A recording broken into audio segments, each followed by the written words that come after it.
नमस्कार, मी अरुण आणि आपण पाहत आहात 7 star news. Bharat Ratna doctor Babasaheb Ambedkar यांच्या 135व्या जयंतीनिमित्त आयोजित कार्यक्रमात प्राध्यापक डॉक्टर आनंद गिरी यांनी समतेचा व मानवतेचा प्रभावी संदेश दिला. यावेळी बोलताना त्यांनी सांगितलं की त्रिपिटक या धम्मग्रंथाच्या माध्यमातून बाबासाहेबांनी संपूर्ण समाजाला समतेचा विचार दिला. तसेच पंचशील तत्वे आणि अष्टांग मार्ग यांचा प्रत्येकाने अंगीकार केला तर समाजात आदर्श परिवर्तन घडू शकतं, असेही त्यांनी प्रतिपादन केलं. कार्यक्रमात युवा नेते आशिष पाटील तसेच पंचायत समिती सदस्य मनीषा विश्वासराव पाटील यांनी आपले मनोगत व्यक्त केली.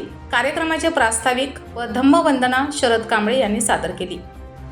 यावेळी विक्रमसिंह पाटील, सतीश पाटील, आकाश कांबळे, विजय कांबळे, अमर कांबळे, प्रथमेश कांबळे, सरपंच सुप्रिया कांबळे, पोलीस पाटील रघुनाथ बुचडे यांच्यासह बौद्ध बांधव आणि ग्रामस्थ मोठ्या संख्येने उपस्थित होते. कार्यक्रमाचे सूत्रसंचालन शरद कांबळे यांनी केलं तर आभार प्रदर्शन सामाजिक कार्यकर्ते अशोक कांबळे यांनी केलं. कार्यक्रम उत्साहपूर्ण वातावरणात पार पडला.